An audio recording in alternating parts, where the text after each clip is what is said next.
Hello বন্ধুরা, আজকে তোমাদের জন্য নিয়ে চলে এসেছি পিএসসি ক্লার্কশিপের দ্বিতীয় প্র্যাকটিস সেট। তোমরা যারা এখনও প্রিভিয়াস ইয়ারের কোশ্চেনগুলো দেখোনি, অবশ্যই কি অফ ম্যাথসের প্লেলিস্টে গিয়ে ওখান থেকে প্রিভিয়াস ইয়ারের ভিডিওগুলো আগে দেখে নাও, কারণ ওগুলো এক্সামের জন্য খুবই ইম্পর্টেন্ট। ওই ধরনেরই প্রশ্ন তোমাদের এক্সামে আসার সম্ভাবনা বেশি। তার সঙ্গে সঙ্গে তো অবশ্যই তোমাদের প্র্যাকটিস সেট করতে হবে।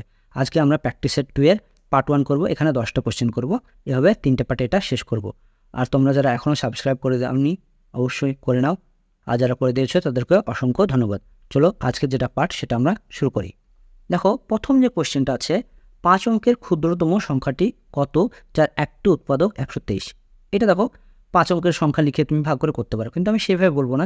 এখানে আমরা আগে এই উৎপাদকটা আমরা বিশ্লেষণ করবো। দেখো, উৎপাদকটার দিকে যদি আমরা তাকাই, তাহলে 123 সংখ্যাটা দেখো এমন সংখ্যা যার ডিজিটগুলো যদি আমরা যোগ করি 1 + 2 + 3 সমান কত আসছে 6। অর্থাৎ এই 6কে আমরা 3 দিয়ে ভাগ করতে পারছি। যেহেতু আমরা 6কে 3 দিয়ে ভাগ করতে পারছি, তো সুতরাং আমরা এই 123 সংখ্যাটা বলতে পারি যে 3-এর মাল্টিপল, অর্থাৎ এটাকেও 3 দিয়ে ভাগ করা যাবে। সুতরাং আমাদের অপশনগুলো এমন খুঁজতে হবে, এই যে অপশনগুলো আছে সেটাও অবশ্যই কয় দিয়ে ভাগ যাবে? 3 দিয়ে ভাগ যাবে। ওকে, তো 3 দিয়ে ভাগ দিয়ে যাওয়ার নিয়মটা কি? আমরা ডিজিটগুলোকে যোগ করবো, দিয়ে দেখবো 3 দিয়ে ভাগ যাচ্ছে কিনা। যদি ভাগ যায় তাহলে পরে সেটা অ্যান্সার হওয়ার সম্ভাবনা থাকবে, আর যদি না যায় তাহলে পরে সেটা কখনোই অ্যান্সার হতে পারবে না।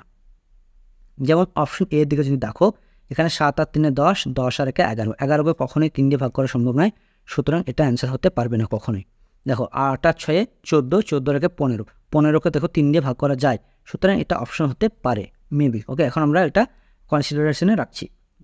তৃতীয় নম্বর অপশন দেখো, 1 আর এই 8 আর 1 কত হচ্ছে 10, 10কে দেখো 3 দিয়ে ভাগ করা যায় না, সুতরাং এটাও তোমাদের কখনোই অপশন হতে পারে না। তারপরটা দেখো 1 আর 3 4, 4 আর 6 10, এটাকেও দেখো 3 দিয়ে ভাগ করা যায় না, ডিজিটগুলো যোগ করছি আমরা 10 আসলো, 3 দিয়ে ভাগ করা যায় না, সুতরাং এটাও অপশন হতে পারে না। সুতরাং এটাই হচ্ছে তোমাদের অ্যান্সার, অপশন বি। এবার আমরা একটা কথা বলি, যদি এই ধরনের অপশন দুটো চলে আসে যেখানে দুটোকেই 3 দিয়ে ভাগ করা যাচ্ছে, তাহলে কিন্তু তোমাকে অঙ্কটা পুরোটাই করতে হবে। ওকে, অর্থাৎ এখানে 5 অঙ্কের সংখ্যা লিখে 123 দিয়ে ভাগ করে দেখতে হবে তোমাকে। ওকে, অথবা অপশনগুলোর মধ্যে যেগুলো আছে সেগুলো অবশ্যই 123 দিয়ে ভাগ যাবে, সুতরাং যেটা 123 দিয়ে ভাগ যাবে সেটাই হচ্ছে তোমাদের অ্যান্সার। ওকে, দেখো পরবর্তী কোশ্চেন আমরা চলে যাচ্ছি। এখানে যেটা বলেছে যে দুটি সংখ্যার লসাগু, সংখ্যা দুটির গসাগু 4 গুণ, লসাগু এবং গসাগু যোগফল 125 এবং একটি সংখ্যা 100 হলে অপর সংখ্যাটি কত। এখানে দেখো এই লাইনটা হচ্ছে ইম্পর্টেন্ট, যে লসাগুটা হচ্ছে কত? গসাগুর 4 গুণ। তার মানে কি আমরা এটা বলতে পারি যে গসাগু যদি 1 হতো তাহলে আমার নিঃসন্দেহে লসাগু কত হতো? লসাগু আমার 4 হতো, 4 গুণ। ওকে, এখন দেখো লসাগু আর গসাগু যোগফল কত বলেছে? 125। সুতরাং আমরা বলতে পারি এটা যে এই 4 + 1 অর্থাৎ লসাগু যোগ গসাগু যদি আমরা করি তাহলে কত আসছে? এই দুটো যোগ করলে আসছে 5। এই 5-এর মানই হচ্ছে আমার 125। তাহলে 5-এর মান যদি 125 হয় তাহলে 1-এর মান কত? 1-এর মান হচ্ছে 5 × 25 125। তাহলে 1-এর মান মানে কি? 1-এর মান মানে আমরা গসাগু বের করলাম। এবার 4-এর মানও বের করতে হবে, 4-এর মান মানে কি? লসাগু। তাহলে 4-এর মান মানে কত? 4 × 25 100। তাহলে আমরা দেখো লসাগু বের হয়ে গেলো, গসাগু বের হয়ে গেলো, অর্থাৎ আমরা বলতে পারি গসাগু হচ্ছে আমার 25 আর লসাগু কত? লসাগু হচ্ছে আমার 100। এখন দেখো আমরা একটা সূত্র জানি, সেটা হচ্ছে লসাগু গণিত গসাগু সমান হচ্ছে ফার্স্ট সংখ্যা ইন্টু সেকেন্ড সংখ্যা। এখন দেখো সবারই মান জানা আছে। লসাগু কত? লসাগু হচ্ছে তোমার 100। গসাগু কত? গসাগু হচ্ছে 25 25। ফার্স্ট সংখ্যাটা কত? 100, দেখো এখানে দেওয়া আছে ফার্স্ট সংখ্যাটা। ওকে, ইন্টু তোমাদের সেকেন্ড সংখ্যাটা বের করতে হবে, সেজন্য সেকেন্ড সংখ্যাটাকে তুমি রেখে দাও। এখন দেখো 100 সঙ্গে 100 কেটে গেল, তার মানে এদিকে সেকেন্ড আর এদিকে কী পড়েছে? 25। তার মানে এই সেকেন্ড সংখ্যার মানই হয়ে গেল 25। অপশান বি, এটা হচ্ছে কিন্তু কোয়েশ্চেনের কারেক্ট অ্যান্সার। এরপর দেখো না, এটা একদম ইজিয়েস্ট অঙ্ক, মানে দেখে দেখে মানে মুখে মুখে করে নিতে পারবে। দেখো এইটার সঙ্গে এটা প্রথমে গুণ করবে আগে, 2 আর 1 3, সরি 2 1 2 আর 1 3, তাহলে 3 হবে, আর এই 2টা উপরে উঠে যাবে, তার মানে হবে 1 + 2/3। আরেকবার যোগ করলেই হয়ে যাবে 3 1 3, 3 আর 2 5, অর্থাৎ 5/3। এটা হয়ে যাবে উত্তর। দেখো কোথাও আছে? অপশন ডি, এটা হয়ে যাবে কোয়েশ্চেনের অ্যান্সার। এরপরে দেখো এই অঙ্কটা, দেখো এই অঙ্কটা খুব সুন্দর অঙ্ক। কীভাবে করবে দেখে নাও। এই অঙ্কগুলো দেখবে একটা নির্দিষ্ট প্যাটার্ন ফলো করবে। দেখো 1 থেকে 4 হয়েছে, দিয়ে আবার 4 থেকে 7, 7 থেকে 10, 10 থেকে 13, 13 থেকে 16। এখানে দেখো একটা জিনিস লক্ষ্য করবো, দেখো এই সংখ্যাগুলোর মধ্যে গ্যাপ কিন্তু 3 3 করে আছে। ওকে, অর্থাৎ প্রতিটা সংখ্যা দেখো একই গ্যাপে আছে। ওকে, তো এই ধরনের অঙ্কগুলো করার জন্য কিচ্ছু করতে হবে না। তোমাকে যদি একই গ্যাপে এই ধরনের সংখ্যা থাকে তাহলে কিচ্ছু করতে হবে না, গুনে নেবে যে কটা আছে, 1 2 3 4 5টা, সে 5 লিখে দাও। যেহেতু 5টা রাশি আছে 5 লিখে দাও। আর এখানে প্রথমে কত আছে? 1, সে 1টা লিখে দাও। আর এখানে শেষে কত আছে? 16, তাহলে 1 × 16 করো, তাহলে 16কে 16 5 বাই 16, এটা হিসেবে কোশ্চেনের অ্যান্সার অপশান বি। ওকে, তোমরা এমনি ভেঙে ভেঙে করে দেখে নিতে পারো, দেখবে এটা অ্যান্সার আসবে। ওকে, এরপর দেখো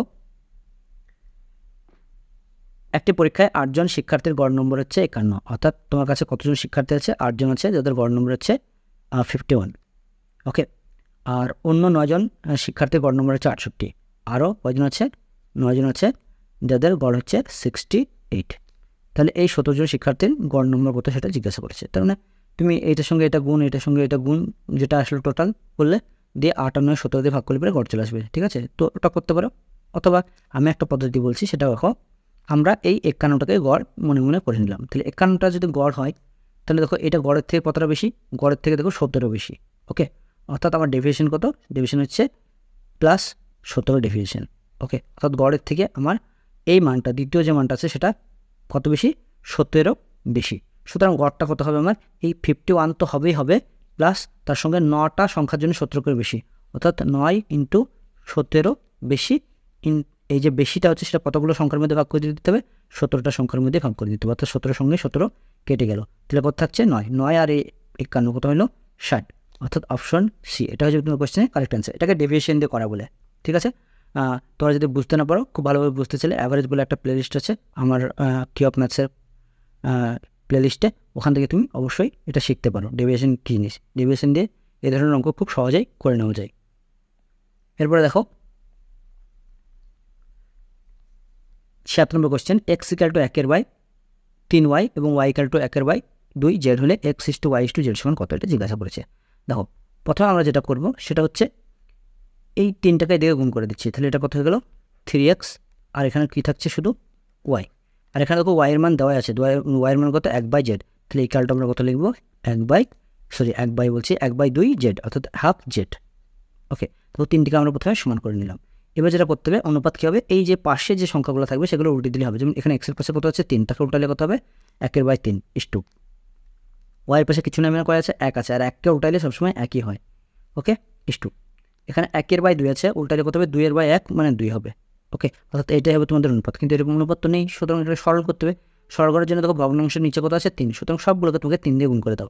সবগুলোকে কি 3 দিয়ে গুণ করলে কত হবে? 1/3 × 3 = 3 × 3 = 3 × 2 = 6, তাহলে আসলো কত? 3 এর সঙ্গে এই 3 কেটে যাবে, তাহলে 1/3 = 6। অপশন কত আছে? 1/3 = 6, অপশন সিটা আছে। ওকে, অর্থাৎ এটা হচ্ছে কিন্তু কোশ্চেনের অ্যান্সার। এরপর দেখো একটি স্কুলে মোট ছাত্রছাত্রীর সংখ্যা 150 জন, মোট ছাত্রের সংখ্যা 1 জন এবং মোট ছাত্রীর সংখ্যা মোট ছাত্রছাত্রীর সংখ্যার x% হলে মোট ছাত্রের সংখ্যা কত জিজ্ঞাসা করেছে। দেখো তার মানে কি, মোট ছাত্রের সংখ্যা দেখো কত? মোট ছাত্রের সংখ্যা হচ্ছে x, তাহলে x লিখে নিলাম আগে, প্লাস আর ছাত্রীর সংখ্যা কত? টোটাল যে ছাত্রছাত্রী অর্থাৎ 150 জন আছে তার x%, অর্থাৎ 150 × x% মানে হচ্ছে x/100। ওকে, এই এক্সটাকে ছোটো হাতের করে লিখি, তাহলে সুন্দর লাগবে দেখতে।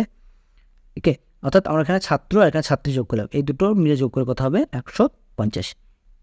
এই শূন্যের সঙ্গে এই শূন্য কাটিয়ে দাও, 3 × 5 = 15, 5 × 2 = 10, তাহলে এখানে কত থাকছে?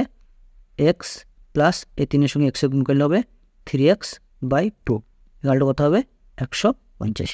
এখন দেখো এইটার সঙ্গে এটা গুণ করলে 2x আর উপরে 3x, তাহলে 5x, টোটাল কত x ছিল?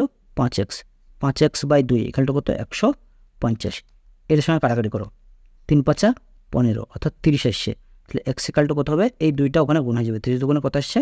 60, অর্থাৎ ছাত্র সংখ্যা কত বলছে আমার এখানে ছাত্রের সংখ্যায় জিজ্ঞাসা করেছে, ছাত্র সংখ্যা কত আসছে? অপশন ডি 60, কারণ xই হচ্ছে ছাত্রের সংখ্যা, আর এটা হচ্ছে তোমাদের কোশ্চেনের অ্যান্সার। এরপর দেখো 78 নম্বর কোশ্চেন কী বলছে, একটি দ্রব্য 651 টাকায় বিক্রি করলে 7% ক্ষতি হয়, দ্রব্যটির ক্রয়মূল্য কত? তার মানে দেখো 100 টাকায় যদি কিনতো, 7% যদি ক্ষতি হয় তাহলে বিক্রি করবো কত? 93 টাকা। এখানে দেখো বিক্রির দাম দেওয়া আছে 651 টাকা, অর্থাৎ এই 93 এর মানই হচ্ছে 651। এটা কত গুণ দেখো তো? 7 গুণ। দেখো 7 93 651, তাহলে এটা যদি 7 গুণ হয় তাহলে 100-এরও 7 গুণ করে দাও, সেটা হয়ে যাবে তোমার ক্রয় মূল্য।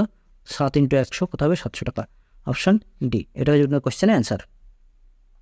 এরপরে দেখো একটি পণ্যের ধার্য মূল্যের উপর 10% ছাড় দিলে 20% লাভ হয়, যদি ছাড় 20% দেওয়া হয় তবে লাভ কত হবে? দেখো প্রথমে আমি মনে মনে করে নিচ্ছি যে ধার্য মূল্য হচ্ছে 100 টাকা, তো তুমি যদি 10% ছাড় দাও তাহলে কত হয়ে যাবে? 90 টাকা হয়ে যাবে।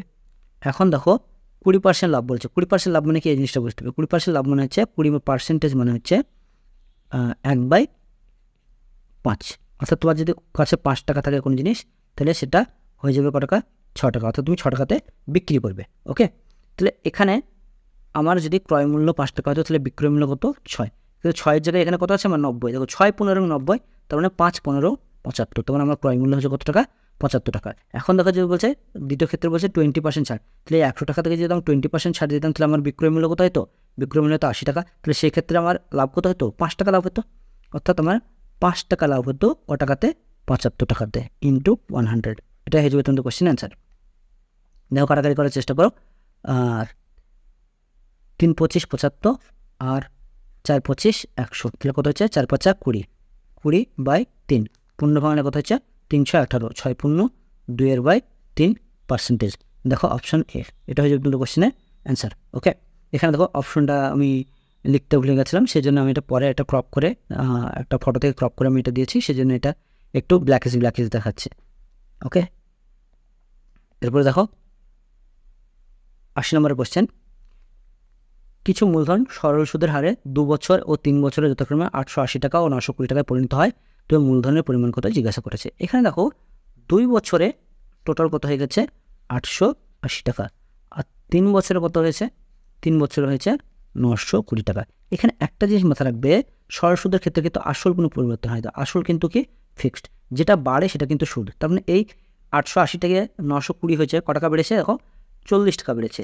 এই 40 টাকায় হচ্ছে সুদ, ক বছরে, 2 থেকে 3 বছর, অর্থাৎ 1 বছরে বেড়েছে ওটা। অর্থাৎ 1 বছরে বেড়েছে যেটা, সেটা হচ্ছে সুদ। অর্থাৎ 1 বছরের সুদ হচ্ছে 40 টাকা। তাহলে আমরা 2 বছরের সুদ বাই করবো। 2 বছরের সুদ কত, 2 বছরের সুদ হচ্ছে 40 গুণে 80 টাকা। আর 2 বছরের সুদ আসল কত, সুদ আসল দেখো 800 টাকা। 800 টাকা বলছি, 880 টাকা। তাহলে 880 টাকা যদি সুদ আসল হয়, আর আমার সুদ যদি 80 টাকা হয়, তখন আসল কত বিয়োগ করে দিলে হয়ে যাবে 800 টাকা। এভাবে করতে পারো। অথবা তোমরা 3 বছরের বাই করলে হবে। 3 বছরের বাই করে দেখো কত হবে, 3 4 12, 120 টাকা হবে। সেক্ষেত্রে এই 920 টাকা থেকে বাদ দিতে হবে।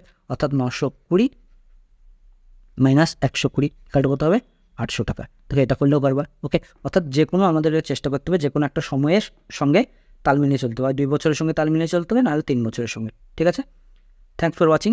ভিডিওটি ভালো লাগলে অবশ্যই লাইক শেয়ার সাবস্ক্রাইব করে দিও। পাশে থাকা বেল আইকনটি প্রেস করে অল অপশন সিলেক্ট করে নিও। আর নেক্সট পার্টে অবশ্যই তোমাদের সঙ্গে দেখা হচ্ছে। সেখানেও আমরা পার্ট 2 করবো এবং সেখানেও আমরা 10টি কোশ্চেন করবো।